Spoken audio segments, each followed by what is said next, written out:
এত রকমের শাড়ি দেখলে কার না আকর্ষণ লাগে। আর মেয়েদের আকর্ষণই হচ্ছে শাড়ি আর গয়না। তো আমার গয়নার প্রতি কোনো আকর্ষণ নেই, কিন্তু শাড়ি বা বিছানার চাদর মানে সংসারের যাবতীয় জিনিস যদি কেউ আনে তাহলে আমার কিন্তু ভীষণ ভালো লাগে, আর সব কিছুই নিয়ে নিতে ইচ্ছা করে। তো আজকে তোমাদের সাথে সেরকমই একটা মুহূর্ত শেয়ার করব।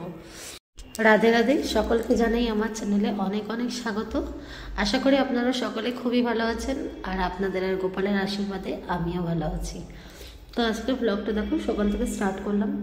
তো পান্নভোগ দেওয়া হয়ে গেছে। এদিকে গোপালের টিফিনের জন্য করছি, আলু ভাজা করছি আর একটু পরোটা করব, কিন্তু পরোটাগুলো যে গোল গোল করবো, আর আলু ভাজা। তো এই দিয়ে যে গোপালকে সেবা দেবো সকালের টিফিনে। আর এদিকে তোমাদের গোপাল দর্শন করিয়ে দিই, আর এদিকে তারপরেই আমি চলে যাবো এক জায়গায়। সেটা হচ্ছে শাড়ির দোকান। দোকান না, মানে আমাদের এখানে যারা আসে শাড়ি বিক্রি করতে, তা এনারা হচ্ছে আমাদের ধরাবাঁধা মানে লোক যে আসে, আমরা হচ্ছে ওনার কাস্টমার ধরাবাঁধা। তো আমরা এখানে কিছু টাকা দিয়ে, অল্প কিছু দিয়ে আবার শাড়ি নিয়ে, আবার প্রত্যেক সপ্তাহে সপ্তাহে টাকা দিয়ে শোধ করি, এরকমভাবে শাড়ি নিই। তো এই যে দিদা বসে আছে, দিদা বসে হাসছে। আর এদিকে দেখো কত শাড়ি, দেখো কত শাড়ি, মানে যে ব্যবসা করছে তার কি অবস্থা হয় ভাবো। আমরা হয়তো সবগুলো সবসময় তো নিই না, কিন্তু যখন নিই তখন নিই। আর এদিকে সবগুলো খুলে আমরা দেখে নিচ্ছি, ভাবো আমাদের দেখার পর ওনার কী অবস্থা। দিয়ে নাইটিও নিয়ে এসছে, বাচ্চাদের ছোটো ছোটো নাইটি দেখছিলাম। আর একটা শাড়ি দেখাচ্ছিল, অসাধারণ লাগলো সত্যি। শাড়ি যদি না খোলা হয় ভালো লাগে না। তো দেখো শাড়িটা কত সুন্দর লাগছে। আর এরকম দুটো কালার ছিল, একটা এই কালারের ছিল আর একটা পার্পেল কালারের ছিল।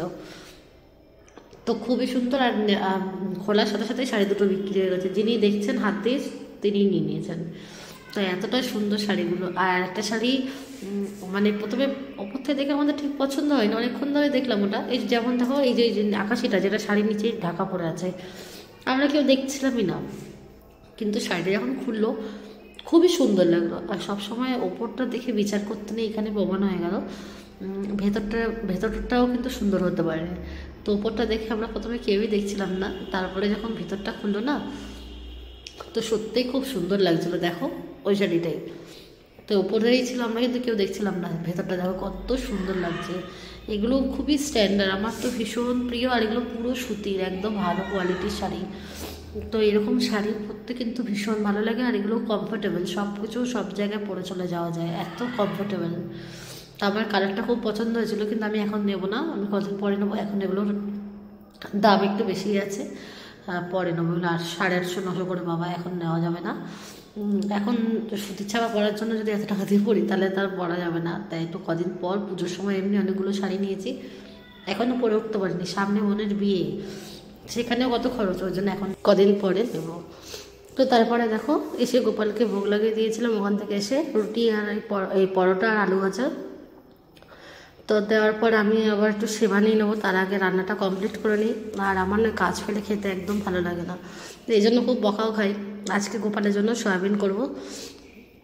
আর খুবই ঠান্ডা লেগেছে, আর তাড়াহুড়োও ছিল আজকে, একটু বাজারে যাবো বলে, ব্যাংকে কাজ ছিল। তো ওই জন্য গোপালের জন্য বেশি কিছু করতেই পারিনি। দেখো এক তরকারি আর পাঁপড় ভেজে দিয়েছি, এই দিয়ে দুপুরে গোপালকে সেবাও দিয়ে দিয়েছি।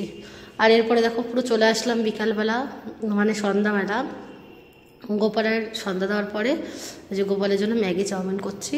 4টে ম্যাগি ছিল, তো ওই ম্যাগিটা দিয়ে চাউমিনটা করব। তাই জন্য একটু সবজি বানিয়ে নিয়েছি, বিনস, তারপর হচ্ছে তোমার ক্যাপসিকাম, মটরশুঁটি আর আলু দিয়ে।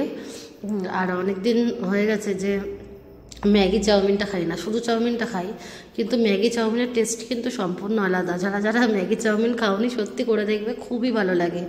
মানে আমার তো সব থেকে প্রিয় এটা, অনেকটা খাওয়াও যায়। আর চাউমিন যেমন অল্প কিছু খেলেই আর খাওয়া যায় না, কিন্তু এটা কিন্তু খুবই ভালো লাগে খেতে। আর আমার তো ভীষণই প্রিয়। আর যারা যারা আমার হাতে খেয়েছে তারাও বলে নাকি খুব ভালো হয়। আর সব থেকে বড়ো কথা কী জানো তো, নিরামিষ জিনিস না একটু টেস্টই আলাদা হয়। সব সময় যে আমিষ খেতে হবে এমন কোনো কথা নেই, আর এতে শরীর ভালো থাকে। আর আমি কিন্তু সবসময় দেখেছি তো হালকা করে করি, একদম শুধু নুন আর হলুদ দিয়ে করি, আর কোনো মশলার মধ্যে কিন্তু আমি দিই না। তাই তাতেও এত ভালো লাগে খেতে। তাই বলছি যে তোমরাও করে খাবে, ভালোই লাগবে। সন্ধ্যাবেলার টিফিন একটু হালকা খাওয়া উচিত। সকালবেলা আমি তো এখন তো সন্ধ্যার পরে শীতকালে বেশি রিচ কিছু খাই না, খেলেই পেট ব্যথা করে। তো ওর জন্য একদম হালকা করে নিয়েছি। আর এদিকে ভাজাটা হয়ে গেছে, এবারে এর মধ্যে দেখো ম্যাগিগুলো দিয়ে নেবো। তো ম্যাগিগুলো দেখো একদম বেশি ফোটাবে না, তাহলে আবার জানো তো ঘেটে যায়। তো অল্প একটু ফুটিয়ে নামিয়ে নিয়েছিলাম। আর এই যে জল ঝরিয়ে রেখেছিলাম, এখন ওগুলোকে দিয়ে মিশিয়ে নিয়ে আর গোপালকে সেবা দিয়ে দেবো। আর আজকে কিন্তু আমি আর ভিডিওটা বাড়ালাম না, তাই অনেক মিনিট 6 মিনিটের হয়ে গেছে ভিডিওটা। আশা করি তোমাদের ভিডিওটা ভালো লাগছে আমার ভিডিও। আর হ্যাঁ, অনেকেই আমাকে অনেক সাপোর্ট করছো, সেটাও তোমাদের কাছে ধন্যবাদ। আর আমার চ্যানেলটিকে আগে বাড়ানোর জন্য তোমাদের কাছে আমার অনুরোধ, তোমরা সকলেই শেয়ার করো অনেকভাবে, যাতে আমার চ্যানেলটা আরও দাঁড়াতে পারে। আর এদিকে গোপালের জন্য আটাও মেখে নিয়েছি রাতের জন্য। আর তারপরে দেখো এই যে সন্ধ্যা আরতি করে নিলাম, আর সন্ধ্যা আরতি করে নিয়ে গোপালের ভোগটা আমি লাগিয়ে দেবো। আর এভাবেই আজকে ভিডিওটা আমি শেষ করব। তোমরা রাতের ভোগ দর্শন করতে পারলাম না, সন্ধ্যাবেলার ভোগ দর্শন করো। আর কালকে আবার একটা নতুন ব্লগে দেখা হবে। ততক্ষণের জন্য তোমরা সকলেই খুব ভালো থেকো রাধা গোবিন্দর কৃপায়। আর কালকে আবার একটা নতুন ব্লগে দেখা হবে। ততক্ষণের জন্য শুভরাত্রি, জয় শ্রীরাম, রাধে রাধে।